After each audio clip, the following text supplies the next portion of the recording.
നമ്മളൊരു ഡെമോക്രസിയിലാണ് ജീവിക്കുന്നത്. ഡെമോക്രസിൻ്റെ main principle എന്ന് പറഞ്ഞു കഴിഞ്ഞാൽ തന്നെ the people get what they deserve. നമ്മൾ എന്ത് ഡിസർവ് ചെയ്യുന്നുണ്ടെന്ന് നമ്മൾ നമ്മുടെ വോട്ട് വഴി അറിയിക്കണം. അല്ലാതെ നമ്മൾ പോയിട്ട് ഇന്ന പാർട്ടി ഉള്ളൂ, അതിൽ ഏതെങ്കിലും ഒന്നിന് വോട്ട് ചെയ്യാം എന്ന് വിചാരിച്ചിട്ട് കാര്യമില്ല. നമ്മൾ എന്ത് ഡിസർവ് ചെയ്യുന്നുണ്ടെന്ന് നമ്മൾ കാണിച്ചു കൊടുക്കണം. വാട്ട് വി ഡിസർവ് എന്നുള്ളത് നമ്മൾ നമ്മുടെ വോട്ടിൻ്റെ ക്വാളിറ്റി കൊണ്ട് നമ്മുടെ ക്വാളിറ്റി നമ്മൾ കാണിച്ചു കൊടുക്കണം. അപ്പോഴേ നമുക്ക് ചേഞ്ച് ഉണ്ടാക്കാൻ പറ്റും സൊസൈറ്റിയിൽ. എല്ലാവരും അത് ഓർക്കണം. വന്നിരിക്കുന്നത് ഒരു ഇമ്പോർട്ടൻറ്റ് ടോപ്പിക്ക് പറയാനാണ്. ഞാനിപ്പോഴും നമ്മുടെ ഏജ് ഗ്രൂപ്പ് ഒരു 18 to 30, 32, 35 ആ ഏജ് ഗ്രൂപ്പിലുള്ള പലരുടെയും അഭിപ്രായങ്ങൾ കേൾക്കുമ്പോൾ പൊളിറ്റിക്സിനോട് ഇൻട്രസ്റ്റ് ഇല്ല.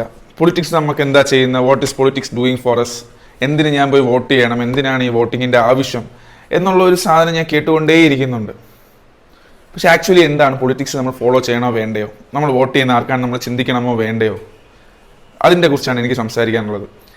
നിങ്ങൾ ഒരു കാര്യം മനസ്സിലാക്കണം, നമ്മുടെ ജീവിതത്തിലെ എല്ലാ കാര്യത്തിലും പൊളിറ്റിക്സ് ഇടപെടുന്നുണ്ട്. Whether you know it or not, politics എല്ലാത്തിലും ഒരു കൈ വെക്കുന്നുണ്ട്. എങ്ങനെ ഇരിക്കണം നമ്മുടെ റോഡുകൾ, എങ്ങനെ ഇരിക്കണം നമ്മുടെ ഓരോ ജീവിത കാര്യങ്ങൾ. ഫോർ എക്സാമ്പിൾ, എത്ര രൂപയ്ക്കാണ് നമ്മൾ പെട്രോൾ അടിക്കുന്നത്, എത്ര രൂപയ്ക്കാണ് നമ്മൾ സാധനങ്ങൾ വാങ്ങിക്കുന്നത്, എത്ര രൂപയ്ക്കാണ് നമുക്ക് സ്വിഗ്ഗി ഡെലിവറി കിട്ടുന്നത്, എത്ര രൂപയ്ക്കാണ് നമുക്ക് ഒരു ഇലക്ട്രോണിക് അപ്ലയൻസ് ഫോൺ വാങ്ങിക്കാൻ പറ്റുന്നത്, എല്ലാത്തിനും പൊളിറ്റിക്സ് ഇടപെടുന്നുണ്ട്. അതായത് $1000 വിൽക്കുന്ന ഐഫോണിന് നമ്മളിവിടെ $1500 കൊടുത്താണ് നമ്മൾ വാങ്ങിക്കേണ്ടി വരുന്നത്. എന്തുകൊണ്ട്? പൊളിറ്റിക്സ്. എന്തുകൊണ്ട് നമുക്കിവിടെ 50 രൂപ വിലയുള്ള പെട്രോളിന് 100 രൂപ കൊടുക്കേണ്ടി വരുന്നു? പൊളിറ്റിക്സ്. ഈ പൊളിറ്റിക്സ് നമ്മൾ ചിന്തിക്കാതിരുന്ന് നമ്മൾ വോട്ട് ചെയ്തിട്ട് എന്തെങ്കിലും കാര്യമുണ്ടോ? നമ്മുടെ ഈ പുതിയ ജനറേഷൻ ഇതിലോട്ട് ഇറങ്ങി കഷ്ടപ്പെടണം. എന്നാലേ നമുക്ക് മാറ്റം വരാൻ പറ്റുള്ളൂ. മാറ്റം വരാതിരുന്ന് കഴിഞ്ഞാൽ നമ്മൾ കംപ്ലൈൻറ്റ് ചെയ്തിട്ട് കാര്യമില്ല. നമ്മൾ കംപ്ലൈൻറ്റ് ചെയ്യാൻ നമ്മളെല്ലാവരും കംപ്ലൈൻറ്റ് ചെയ്യുന്നുണ്ട്, നല്ലതുപോലെ കംപ്ലൈൻറ്റ് ചെയ്യുന്നുണ്ട്. പക്ഷേ നമ്മൾ മാറ്റം വരാൻ വേണ്ടി നമ്മൾ പ്രവർത്തിച്ചില്ലെങ്കിൽ പിന്നെ എന്ത് ചെയ്യാൻ പറ്റും? അപ്പോൾ നമ്മളെല്ലാവരും പ്രവർത്തിക്കേണ്ട രീതികളുണ്ട്. ഫസ്റ്റ് ഓഫ് ഓൾ നമ്മൾ ഐഡൻറ്റിഫൈ ചെയ്യേണ്ടത് എന്താണ് ഓരോ പൊളിറ്റിക്കൽ പാർട്ടീസും പറയുന്നത്, അതിനോട് നമ്മൾ ഐഡൻറ്റിഫൈ ചെയ്യുന്നത് എവിടെയാണെന്ന് ആലോചിക്കണം. അത് നമ്മൾ ഫസ്റ്റ് എല്ലാ പൊളിറ്റിക്കൽ പാർട്ടികളെ കുറിച്ച് ഒരു ഐഡിയ നമ്മൾ മനസ്സിലാക്കുക. ന്യൂസ് കാണാതിരിക്കുന്ന ഒരു ഗുണമല്ല. ന്യൂസ് പറയുന്നതെല്ലാം ശരിയാണെന്ന് ഞാനും അംഗീകരിക്കുന്നത്. ന്യൂസിൽ കുറേ നമ്മളെ പഠിപ്പിക്കാൻ നോക്കുന്നുണ്ട്. പക്ഷേ 2-3 ന്യൂസ് വേണം നമ്മൾ തന്നെ ഒരു ഐഡിയ ഉണ്ടാക്കാൻ നോക്കുക.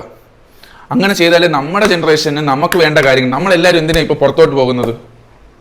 കേരളം പോലെ ഇത്രയും നല്ലൊരു സ്ഥലം ഉണ്ടായിട്ട് why cannot we change Kerala to make sure that we have to stay there and we love to stay there? നമ്മൾ എന്തിനാ UK, കാനഡ, ഓസ്ട്രേലിയ എന്ന് പറഞ്ഞ് പോകുന്നത്? എൻ്റെ ഫ്രണ്ട്സ് കുറേ പേര് അവിടെയൊക്കെ പോയിട്ടുണ്ട്. They are not at all happy with going there. അവർക്ക് അവിടെ നിൽക്കുന്നതിലേ പൈസ ഉണ്ടാക്കാൻ പറ്റുള്ളൂ. അവിടെയാണ് ഇവിടുത്തെ അത്ര സുഖം അവിടെ കിട്ടുന്നില്ല എന്നുള്ളതാണ് പ്രശ്നം. ഇവിടെ ഫ്രണ്ട്സിൻ്റെ കൂടി ഇരിക്കുന്നത് നമ്മുടെ നാടിൻ്റെ വൈബ് കിട്ടുന്നില്ല.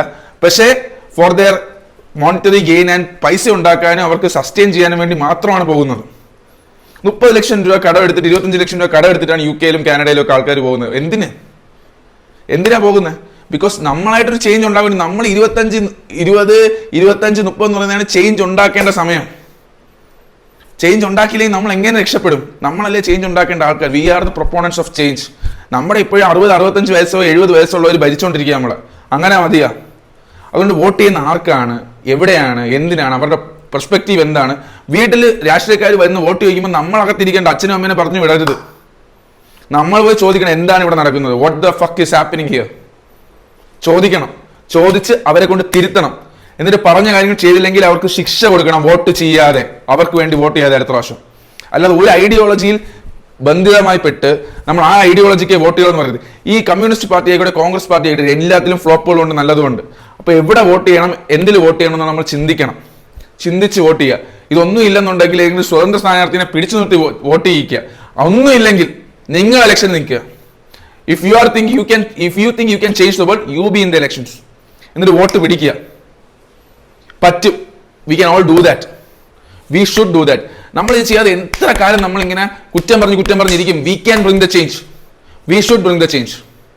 എന്നാലേ നമ്മുടെ ലൈഫിൽ ഒരു ഇമ്പ്രൂവ്മെന്റ് ഉണ്ടാവുള്ളൂ, നമ്മുടെ റോഡ്സിൽ ഒരു ഇമ്പ്രൂവ്മെന്റ് ഉണ്ടാവുള്ളൂ. If we cannot change, who will change for us?